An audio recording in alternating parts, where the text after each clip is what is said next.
Hi, good day again guys, welcome to my YouTube channel, and today I'll show you how to install the fishing rod holder.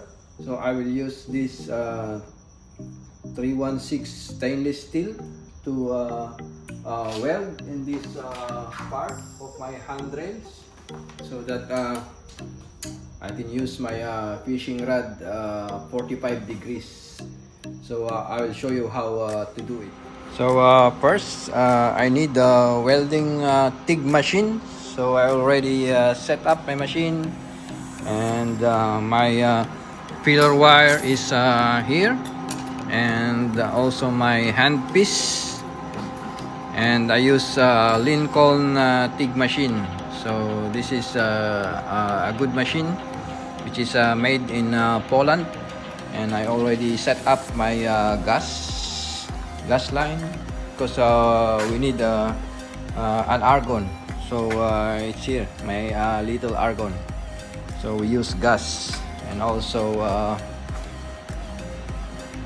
I have this grinder in here to cut this stainless steel so that it can fit on my handrail.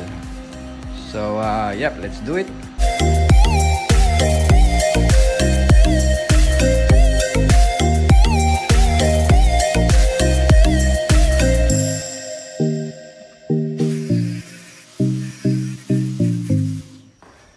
So now guys, I already done cut the other portion of this rod holder. So they called it customized rod holder, because I cut the other portion of this stainless. So I'm already ready to install on my handrail. So let's see how it goes.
Finish installation of this port side of my boat.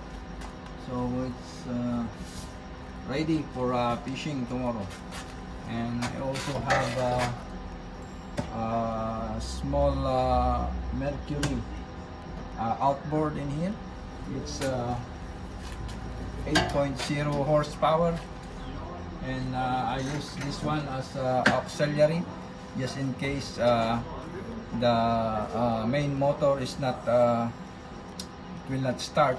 So I use the small one to so that I can also get home. So it's better that you have a spare just in case. But I have my new Yamaha motor to install in there, which will be my main motor. So for this time, I don't need an auxiliary. So this one is for sale on the market. So that's it, guys. Our installation is already done. So dust and dusted. So it's very nice. We tried it already. So yeah, I hope that you learn some special today, especially in welding. How to install also using welding machine to weld in the handrail.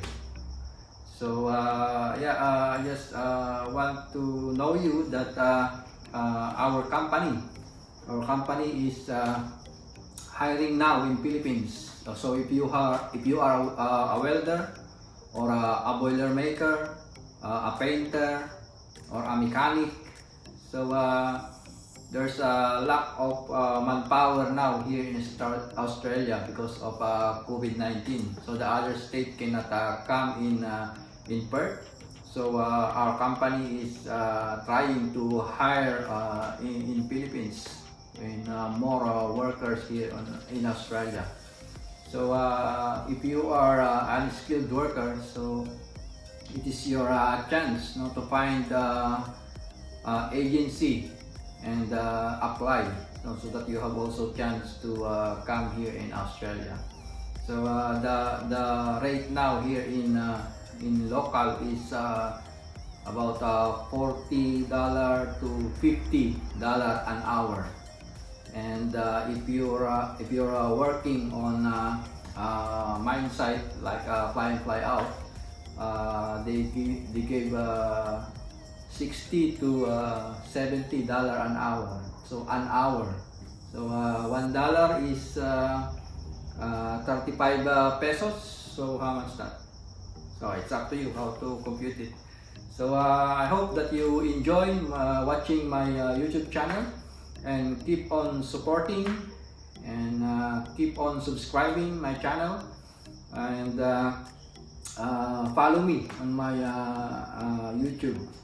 And if you know more on how to get a job here in Australia, so just message me on my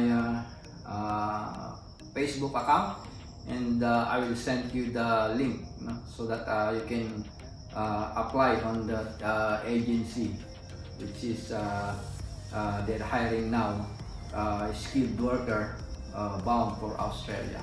So yeah, that is my very good information to my kababayan in Pilipinas. So yeah, I hope that you will enjoy, and see you on my next videos. So bye bye.